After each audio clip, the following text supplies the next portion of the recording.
Submit to the Wraith King's rule.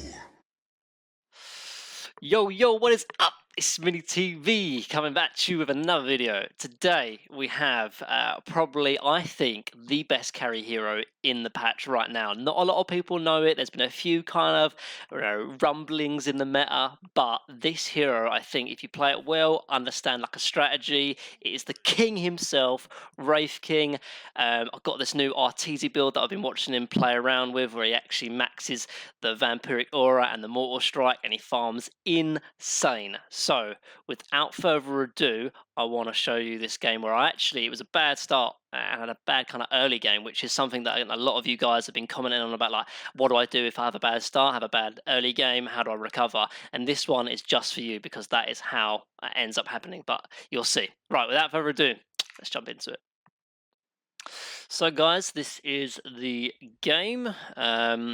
So in terms of like drafting and like when to pick Wraith King, I think honestly there's only a few counters to Wraith King itself. I think the two big illusion heroes, which is PL and Naga, and I think Razor as well. Those are the three main heroes. So I ended up picking this early because I think I banned the PL and it got through, but they didn't respond with Naga or Razor. And actually, in some ways, I think, like, I mean, we have a techie, I'm playing against the techies, and I think Wraith King's actually really good against techies, not only because, obviously, if he dies under loads of mines, he has reincarnation, but just in the laning stage as well. Having the Skellies from Mortal Strike able to kind of tank the bombs, which is kind of good, which is quite useful. But those are kind of the main drafting areas you need to kind of think about. But honestly, picking even at first pick I think is so good that I think if you play this kind of strategy, play this kind of formula, you'll have a good game regardless of who you're playing against and who you're playing with.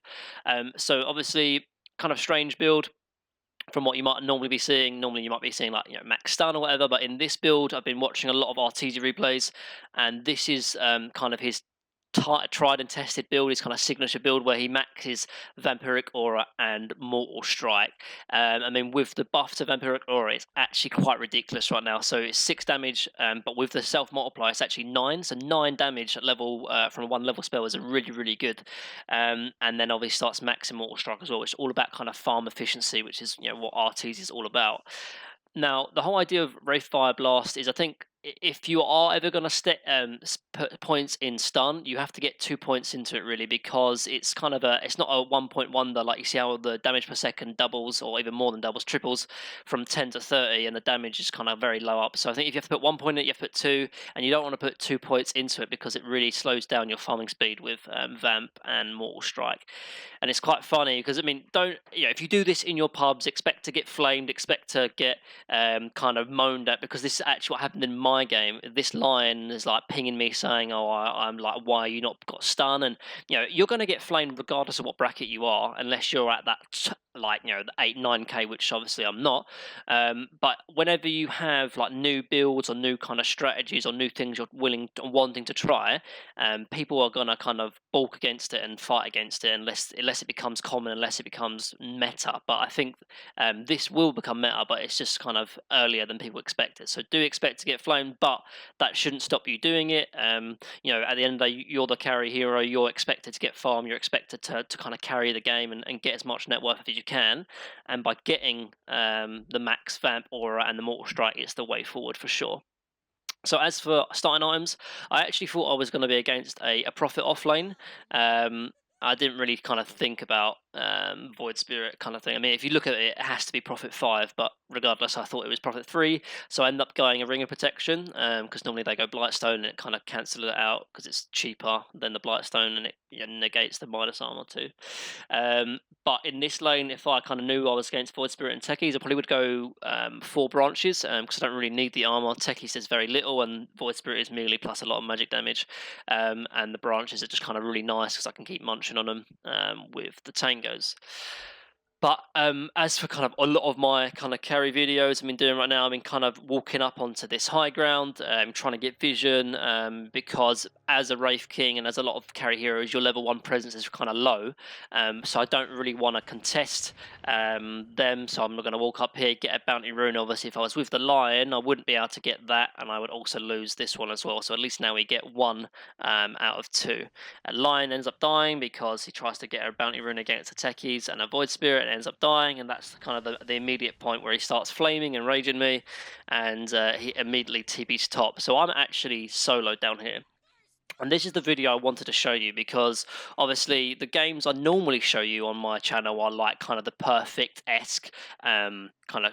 I have a perfect early game, perfect mid game, and it kind of just everything fits all quite nicely. But obviously, in the real world and in like the real games, particularly in the lower MMR brackets, you are going to get kind of random things happen like this, and your team is going to flame you, and you're not going to get the ideal start. So, like this, I think is a good sort of scenario. So you'll learn in this laning stage. The whole idea for me is obviously even if we had a good laning stage, I kind of want to get like level 4, level 5. This is kind of the reasoning behind it. I want to get like level 3, I want to get like level 4, level 5. So I get maybe 3 points of Mortal Strike, have my treads.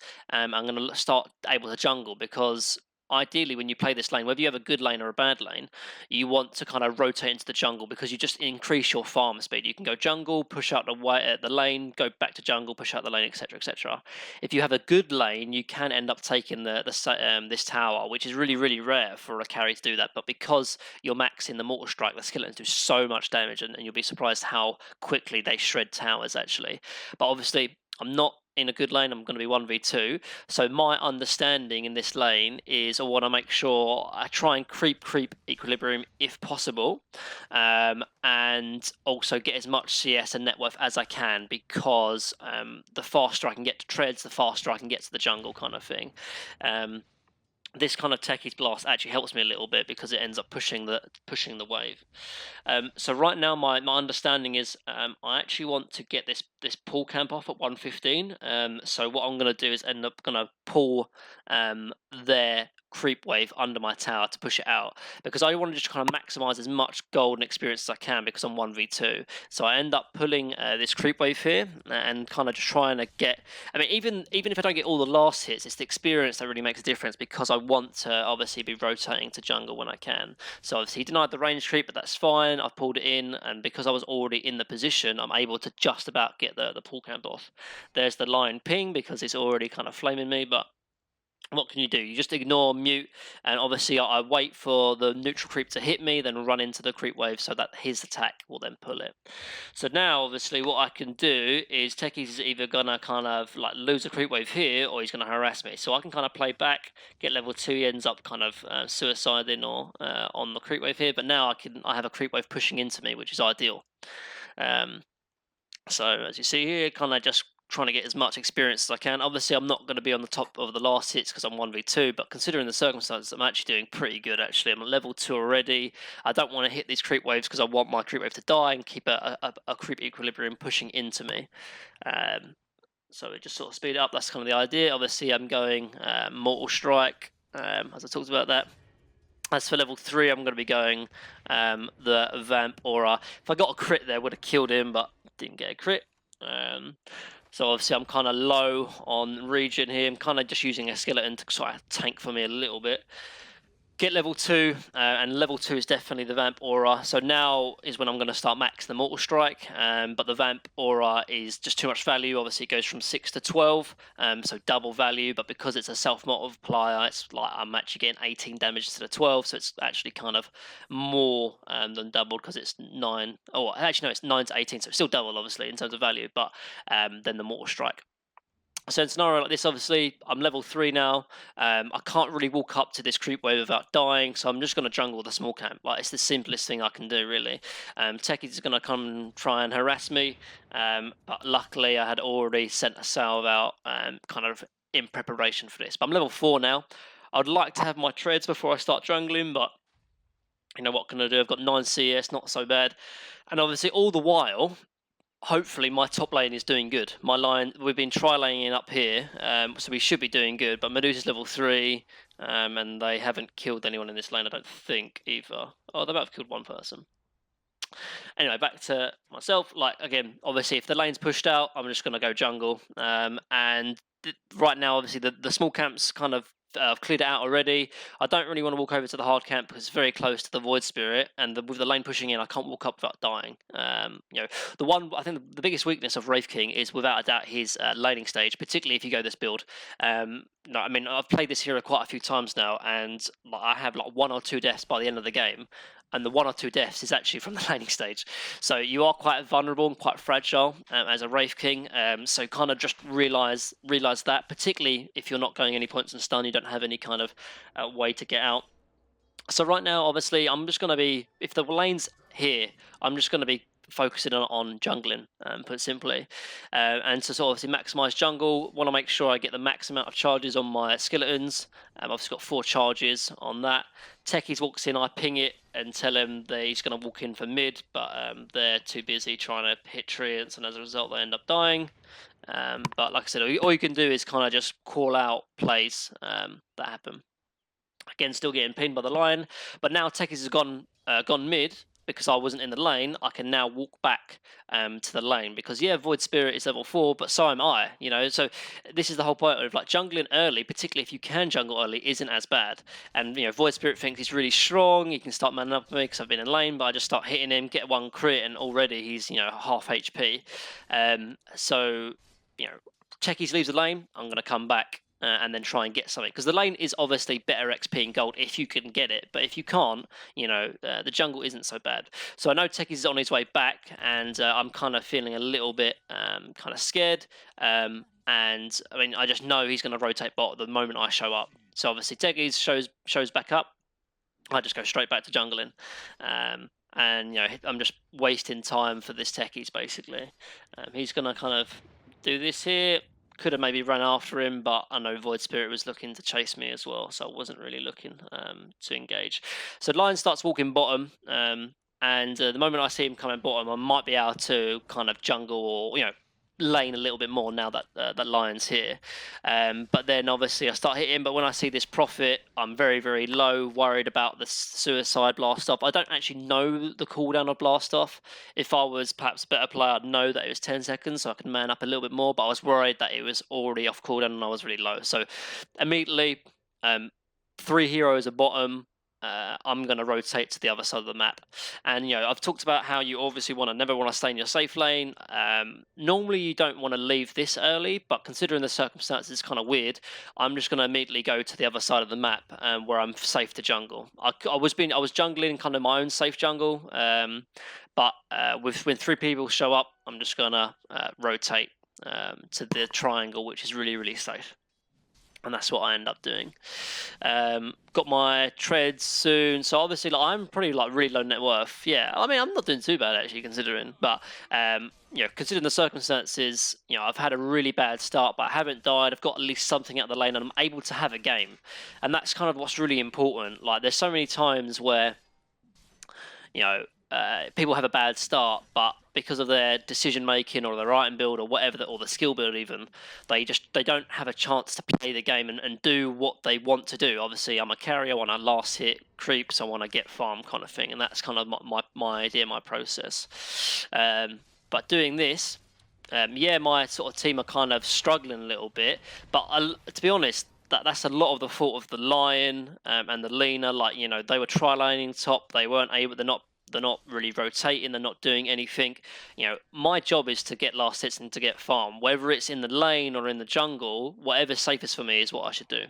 I end up debating whether I should go mid while Visage is dead, but seeing as I'm less than half HP and Conquer's level 7, I decide I should just stay in the jungle. So level 5 now, obviously maxing Mortal Strike now, because it's just slightly better. The max higher charges on skeletons are really useful in jungling. So I've got 6 charges now. I'm wondering whether to sort of use them right now, but really, with Medusa no longer in the top lane, I kind of want to take this tier 1 tower. So I'm holding on to the charges before I get up to the top lane and end up using him to take the tower, because once this tower is taken, I can play this side of the map. I can take the take the lane. I can take this camp. I can take this camp, and I can take this triangle as well, which is a really nice farm and rotation for me personally. While my team are doing things elsewhere on the map. So I end up running top because he's killed the Prophet.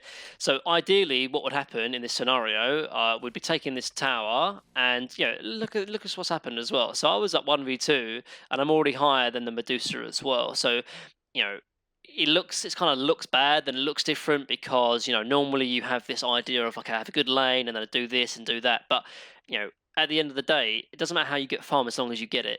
And obviously, I'm not top net worth or anything, but I'm slowly getting there. I'm able to have a game. So I run top, got my max skilly charges, and end up taking the tower, as I am 3W, 3E, level 6. So pick up another Gloves of Haste. It's something that RTZ really likes to do, and I think it makes a lot of sense. For a hero that has so much damage, if you kind of include crit in his damage, all he really needs, Wraith King, is have her attack speed. And Gloves of Haste is probably the most efficient farming item for its cost. So picking up early when I'm not going to have any other kind of starting items is really, really nice. So obviously, like, kind of playing up, really the only people I need to be worried about really for myself is the Conquer and the Void Spirit. But Conquer's obviously killing mid, and Void Spirit is back to base, so I do end up kind of backing off, waiting to see the Void Spirit. Well, now I see the Void Spirit bottom, I'm happy to kind of walk back up to the top lane, because those are the only two heroes that really threaten me. Everyone else doesn't threaten me at all. Obviously, I'm looking bottom while I'm jungling, and it's really important, particularly when you're jungling or kind of not doing anything of too much cognitive taxing power, to keep an eye on other parts of the lane. This is where I'm telling my Legion commanders to stay bottom, because I want to farm this jungle or triangle, and also if Legion goes bottom, then they can test bot lane and kill Void Spirit. So I'm wondering what the hell my Legion's doing, but all you can do is play your own game. Maybe suggest him to go there, but instead he's playing part of the map I want to be playing, really. But as BSJ has sort of said before, like, you have to play the right part of the map, and if your allies aren't playing the right part of the map, you just play where you need to play, and hopefully they will move there as well, kind of thing. Like, I want to play here, I'm going to play here. Just because he's up here, I'm not going to go bottom, because that's not where I want to play. Hopefully he will get the memo and just go bottom. So important thing to note, like, whenever there's a catapult, so obviously in my lane at 5 minutes I wasn't able to pressure the tower, but it's something to keep in mind, particularly because Wraith King really, like, before people think he was like a fighter, but with the buffs, really he's a farmer, but he's also a great tower pressurer as well, if no one is defending the lane with skeletons. So particularly around catapult timings, want to be pushing with your skeleton. I had 8 charges. If no one responds to this lane in the next 15 seconds, I'm going to take this tower in, honestly, seconds. So just walking up, obviously, with the catapult. In this case, Conquer does rotate, and obviously I just got to back off because I can't contest a level 10 Conquer with DD.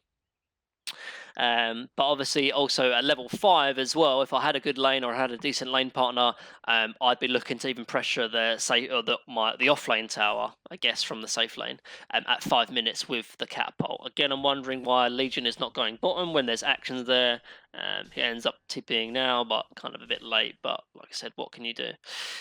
So decide to push out the wave instead of taking that jungle camp, particularly when there's engagements or fighting. It's really important that you kind of help your team, and obviously kind of the same way as my last anti-mage video, if I'm not engaging in the team fights, I have to be pressuring the lane so that I'm putting pressure on the enemy team in one form or another.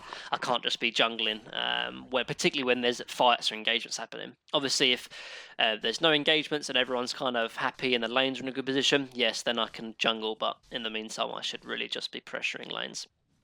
So Conqueror's off the map, Void Spirits are up in 5 seconds, so I'm not going to pressure, obviously, that next tower, but I'm going to spawn some skeletons and sort of take the outpost and just kind of play in this area of the map.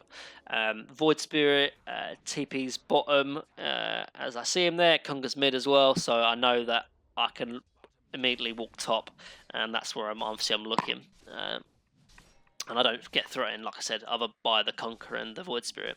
And it's a really important thing, particularly when you play a kind of a farming hero like Wraith King or Anti-Mage, to have in your mindset, okay, who threatens me, who pressures me, and when those heroes show on the map, particularly if they TP, because I know Void Spirit TP'd because he died and then immediately was bottom, so he has to have TP'd. Then I know how I can kind of play the map. You know, I'm playing really far up, but I see on my mini map, oh god. Okay, right. Let me just pause, right, guys. I like, I covered the mini map, but I uncovered it now, right? So can we get like at least 50% benefit? Last video, I was very annoyed that I covered the mini map, and I said to myself, I'm not going to cover my mini map for this match, this game. Kind of started, but now I've stopped. So please give me a round of applause. Thank you very much. I'm the best. Right, keep going. Anyway, so level 9, again, really just focusing on farming. At the end of the day, Medusa's going to be farming. Obviously, she's not really participating in team fights. So even though I'm not participating in team fights, I'm forcing her to rotate top. So therefore, if there is an engagement or any kind of fighting, it's going to be a 4-on-4. However, the engagement's now finished. I wanted to sort of take this creep wave and farm it. However, what did I say already? Void Spirit pressures me, Kunga pressures me. I don't see him on the map, so I'm just going to back off because playing it safe. Like if both or one of them are there, I'm going to die once and then I'm going to die twice because it doesn't matter. I've got reincarnation. No one's able to help me. So here, just want to talk about, this was a misclick. As obviously I've been wanting to just farm and AFK and just kind of focus on my own game. I should go for the level 10 attack speed talent here, ended up misclicking and got the Wraith Fire Blast. So that was a big mistake from myself. Obviously, I'm just kind of mode farm at the moment, so I just want to be focusing on farming as much as possible, and obviously the attack speed helps. The Wraith Fire Blast slow duration is okay, but it's nowhere near as good as the 20 attack speed you can get. So, as of timings, like I'm doing okay. I'm kind of top net worth out of the carries. Obviously, Kunka is kind of crushing it at the moment.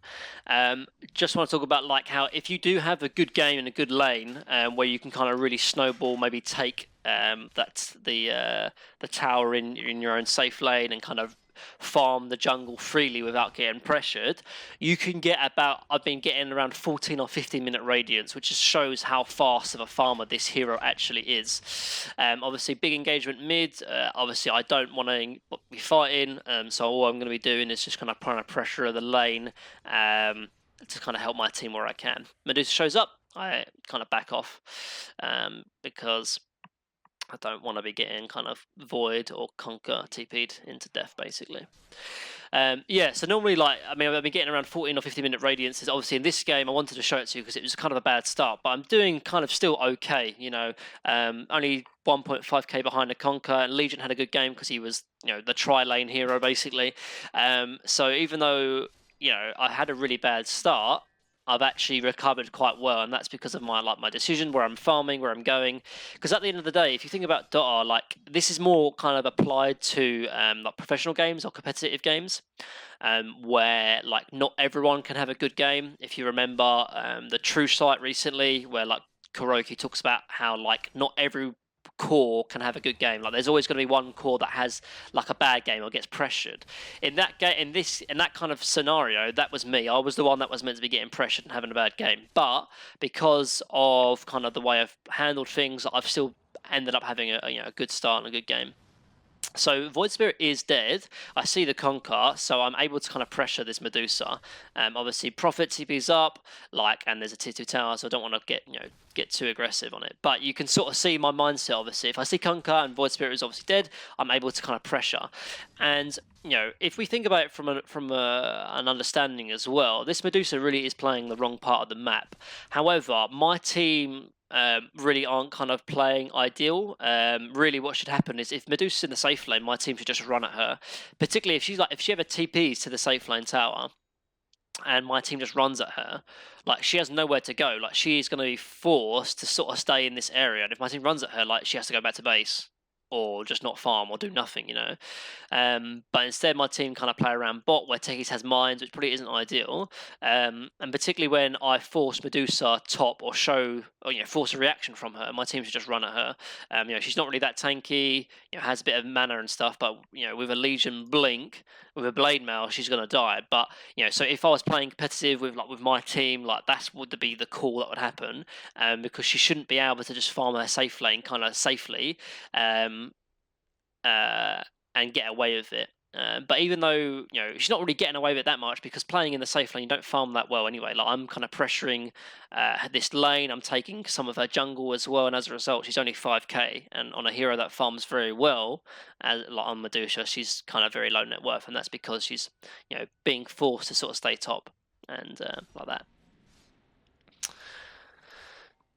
So obviously like level 12 now I'm kind of forced to put points into my stun. But again, an engagement happens mid. Immediately, I'm gonna start pressuring top, keeping an eye on it just in case. Just so I can kind of see what spells are being used, see if they start TPing out of the fight, and any kind of information I can. I have no real interest in actually joining these fights. I've got my Sacred Relic now. Make sure that you have your courier in the secret shop at 3,800 gold. Just really important to have these efficiency plays continually being applied. And again, just pressuring the lane. Obviously, Conquer's dead now, but Void Spirit is off the map, and as a result, we sort of see the Void Spirit here. So, but he uses stun, and immediately I know I'm sort of safe, and I just TP out. Simple as that. The TP choice to go back to base was probably a little bit inefficient. RTZ would have TP'd to like the tier 1 here or the tier 2 here just to kind of keep farming this triangle. But nonetheless, it was the right play. Like I said, if you get caught out in this position, if you die once, you're most likely going to die twice. But in this case, obviously, I knew Kunga wasn't there, and Medusa didn't have ulti at the time, so I was sort of fine. So get away with that. So right now, just trying to focus on picking up my Radiance. As you can see, I was about 1.5k behind Conquer, but now I'm about only 900. So kind of slowly but surely getting there. And when I get my Radiance, I'm going to be really starting to kind of accelerate and farm. So just a kind of a small trick there with my skeletons as well. So I'm kind of farming like a bit of the neutral camp, and then leaving the neutral camp to be finished off by my skeletons, and then giving my skeletons vision to the next camp to keep farming. And this is a good way of and this is one of the reasons why Wraith King is such a good farmer, because your skeletons it's kind of like a meepo in the sense that you have your hero farming another creep camp while your other hero is doing another thing. It's kind of like my skeletons are that kind of understanding. So not only are they good at pressuring towers, but they're great at farming creep camps that I can't. So now no one's showing on the map because you can see the mini-map now. Actually, it might be easier if I change the minimap. I play with the minimap on the right, the same as Insania. Me and Insania used to play a lot of Hon together, and he kind of got me into having the minimap on the right, and I kind of just copied him really. But there you go. This makes more sense for you normies out there that have the minimap on the left. So just kind of nicely normal on the map, but my team was behind me, so I was able to kind of play up. But really, I'm just kind of focused on getting my Radiance. I don't really want to participate in fights. I still had Reincarnation on cooldown as well. I kind of pinged the Medusa, but Legion's already TB'd out to try and help mid. Keeping an eye on mid. Again, like I said, I'm not going to be participating in 15 fights. I use my skeletons here so I can start pressuring the tower while they're gone, basically. Unfortunately, the engagement kind of ended very quickly, and as a result, they're going to be able to respond to my tower push here. They fortify, and I think Medusa TPs or someone shows up.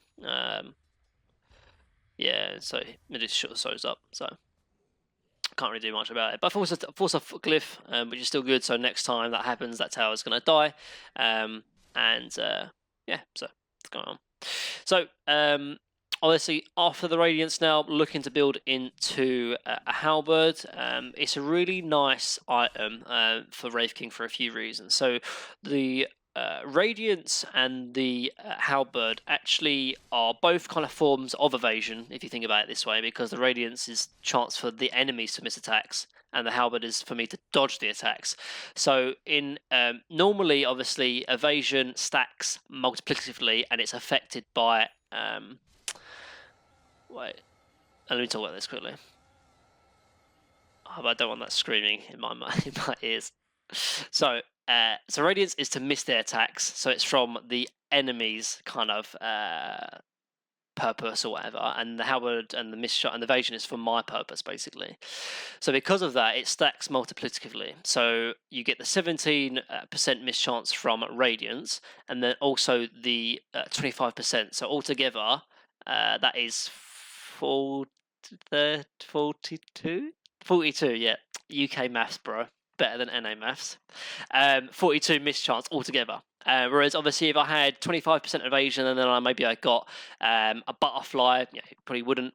It wouldn't be 25% plus 35% because they're both the same form of evasion. It would be like instead of it being 60% evasion, it would actually be lower than that because they're affected by economy. Whatever the word is, thingy, escalating odds, or whatever, I don't know, I can't remember the word of it. But anyway, what I'm saying is that it wouldn't be the pure evasion, whereas with the Radiance and the Halberd it is, so it's kind of even extra value out of it. Not only that, but the self-HP regen and the lifesteal amp works with your Vampiric Aura, so you hit and really thingy. So Medusa's here trying to get the outpost. I try and stun him. I look at him for a second, end up getting stunned. It's a bit of a misplay from myself. But I know immediately if I just take this, Prophet was TPing in, they can't do anything about it because they have no more stuns other than the Medusa ulti. So end up taking the outpost, kind of a nice play from myself there actually. Ends up securing both outposts because we had bottom as well, and force a Medusa ulti as well. So now she has no mana, so it's kind of harder to fight if she does. So kind of a small play, made a big difference. So really, particularly on the heroes like Techies and Prophet that need the levels to be useful, even the Void Spirit. So we got both the outposts. So again, back to kind of farming, focusing on the southern map. For the level 15 talent, I think like 15 strength is kind of slightly better because particularly when you go kind of this build, you kind of gain a lot of damage, don't have a lot of strength build up as I kind of pressure the tower because I know that Void Spirit is dead and no one can pressure me. The Skeleton's attack damage is actually insane though. I've got it one game and if they don't have a lot of cleave and your Skeletons can really wail on towers without getting destroyed, the combination of the Skeleton's attack damage and the Skeleton 2x spawn at level 20, you literally are one of the strongest and fastest building destroyers in the game. But in this game, playing against Medusa and Kunkka, they'll just kill my Skeletons instantly. So I decided to go for the 15 strength. So this should be a regular kind of decent kind of high ground. We have Visage, a great high ground sieger. I can kind of just stand in front, kind of tank the damage. Unfortunately, we're playing against the Techies, and in the end, when this engagement should be fine, my Wraith King immediately just dies to the Techies in about 3 seconds. So right now, I'm expecting maybe like a W from the Legion to kind of protect me. Instead, he ends up dying solo to the Techies. And right now, where I should be getting maybe saved, or the Legion should be, diving on the Void Spirit, this engagement was really bad, and that's just because we're kind of playing against the Techies, really. Right there, we could be getting racks and kind of almost securing the win. But they end up defending. But if you look right now, I'm closing in on top net worth, and if you remember how bad of a start I had, everything's kind of gone quite well considering, really. Yeah, it's just kind of having the right mentality, don't really want to be fighting on Wraith King, just want to be farming, getting your items, because late game your hero is crazy. Late game. So that's all you kind of need to be focusing on. So got obviously the Sange now building up to the Talisman Evasion, and obviously Halberd this game is great as well. Playing against a hero like Medusa that attacks multiple targets, the Halberd is kind of extra value because of the fact that it's stopping them from attacking my teammates, not only just me as well. So a real good item to have in the team fights, and I've just secured top net worth as well. So my visage is kind of 2 mid bot, and I'm kind of telling him to just come with us mid.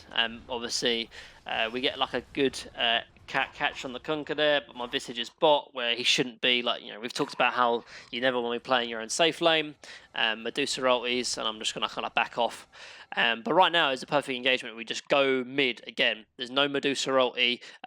Legion's up in 35. I have my Talisman of Evasion kind of about to be finished as well.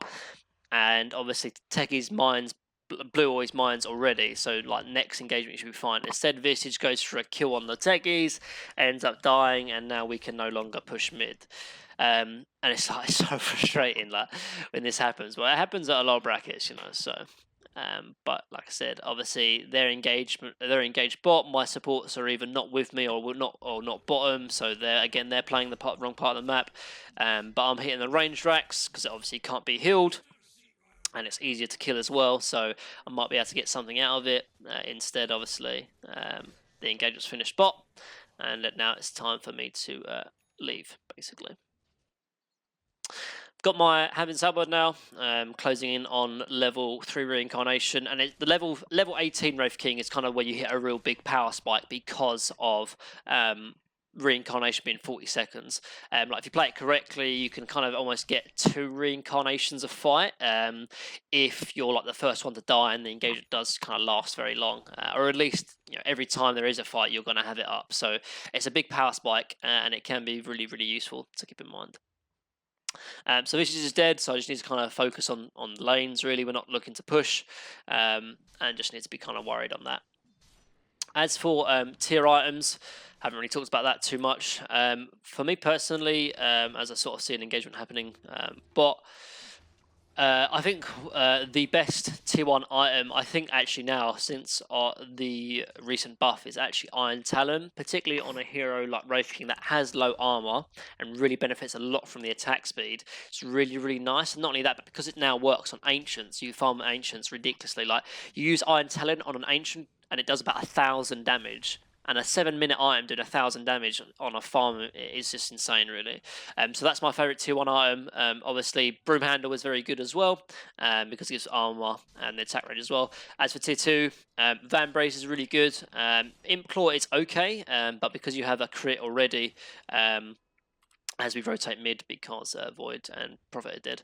And as for tier 3, I think Orb of Destruction is fantastic. So it's Titan Sliver, and Paladin Sword is good as well, because you know it's so much amp on the lifesteal. But I like the Orb of Destruction because it allows you to kind of keep up with the chase. So we get racks here because of the fight engagement top, and also it was good that I pushed in top as well, because now they have to kind of respond to mid and top, and now we can kind of just walk into Roche, give Roche to Visage, and then we just end the game basically. And that's kind of the idea. But Legion TP's bot for reasons I don't know. Roche is definitely more important than a tier 2. So again, we're kind of just forced to kind of not make any aggressive plays or not make any movements. Just talk about other items as well. So normally after Heaven's Halberd and Radiance, I would be going or looking to get AC. The attack speed, again, I've always talked about, great. Same thing with the armor. But you know, any negative armor you can put on your enemies is fantastic. But obviously, Visage is picked. I was going for the AC, so I end up going for the armlet here. As I picked up the haste there. It's really important to control runes before you do anything. Allowed me to kill the Nature's Prophet, but also if they wanted to contest the Roshan, them taking the haste rune would be really, really bad. So just make sure you're controlling runes. Doesn't matter what rune it is, just make sure you control it. Yeah, so we'll go with the armlet this game. I'm just looking, because we're not really looking to go super mega late game. We have Visage. I want to have any kind of early game stats that will help us to, or help me just to make extra value, extra strength in my team fight. End up going the ×2 skeletons in this game. And the reason being is because I think normally you'll always go the reincarnation mana cost talent, but because almost every game you'll be playing against someone who either has a Diffusal Blade or has some kind of mana burn. But in this game I know they don't have any of that, and although they have a lot of cleave, the 2-ton skeleton spawn is just kind of better, because as long as I don't waste all my mana from Wraith Fire Blasting, I have stick as well still. The skeleton spawns are good because it just can farm faster, can pressure towers more. Right now, I just want to kind of pressure. Prophet is dead, but again, my Legion is bottom for no reason. And for some reason, my Visage didn't take Aegis, and that's why my sports are just sort of sitting in the Roche pit. So I end up going and taking it. Not particularly great on me, because obviously I already have my reincarnation. However, you actually see me getting this Aegis is really good, actually, because in the end it works really well. But normally speaking, it is better on a mid, because you already have an Aegis inbuilt. But interesting to note, though, when you have Aegis on your hero, your reincarnation will pop first, and then if you die again, your Aegis will pop. So what can happen is, as I said to you, sometimes you get, if the team fight is really, really long, you can get 2 reincarnations off. And with Aegis, it's even easier, because if you die, you come back to life, obviously, from your reincarnation. And if you die again, you have Aegis. But the time it takes you to die, like 2 times, you should have, you know, your reincarnation come back up. So you almost have 3 lives sometimes. Not particularly good, really, normally, because what will end up happening in team fights is the enemy will kill your enemy, you'll kill your team. And then they can kill you, 2, 3, 4 times by themselves, when you're alone. So I'm sort of like, even though Visage is bot, I'm able to walk up. I have Aegis, I have Heaven's Hellbard, have Armlet, and I have Paladin Sword as well. So I have crazy amounts of life steal. So I just got to keep hitting. My reincarnation is going to pop. Not really worried. Obviously, I've got Aegis, and they're using all their spells to kind of really commit on me, and I'm not afraid. And it's really important to know the strength of your hero, particularly as a carry hero, that you know your limits. So I got my Armlet obviously finished. It's quite nice about Armlet, as my Visage dies again by himself.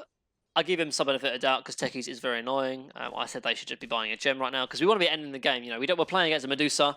They're going to have. I mean, even though my hero does scale really well, very good, and it does a lot of work in the late game, Medusa is just very scary because he has the splash damage kind of approach. And as there's like an engagement here, even though my Visage is dead and there's only 3 of us, you got to play manly as a Wraith King at the end of the day. And so just kind of be trying to be the bulwark between your enemy teams, obviously. Killing any of the squishy type, I'm like focusing the Void Spirit, trying to stay away from the Medusa, and this is where it's quite funny. So obviously reincarnation pops first. So I just want to be kind of Halberd him, particularly either the Conquer or the Medusa. And obviously if my Lion's helping me, it needs to be the Medusa so it doesn't split shot onto him. But obviously they're using a lot of Void Spirits getting low because my burn radius. They're wasting time, and look, already my reincarnation's back up. In the end, they can't even kill me 3 versus 1, and that's when you're like, oh yeah, I'm feeling good right now. And that was even with my Basher being destroyed on the courier as well. So just kind of focus on them, like still involved in the team fight, and they don't know what to do with me. Like they just simply can't handle me. See the Conquer TPing out. We killed a Conquer as well, and this is all from me like being by myself in the end. And so now we just end up pushing the high ground, and with Conquer dead, Void Spirit dead, like their whole Rex and the whole base is going to be absolutely destroyed. As simple as that, guys, basically. Obviously, if I'm going to be going level 20, I don't think I get level 25 in this game, but the Vampiric Aura lifesteal is really crazy, but normally in late game scenarios, having extra control is really beneficial. So reincarnation cost Wraith Fire Blast is really useful, because it's AoE stun on everyone, and it's nice to have, but both are really good.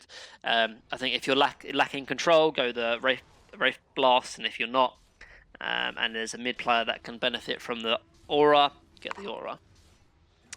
But yeah, so in terms of other items that you can get, obviously normally I want to be going AC after Halberd, but Visage got it. Armlet can be a good, nice item if you want to get like an item instantly, just to kind of clear it out.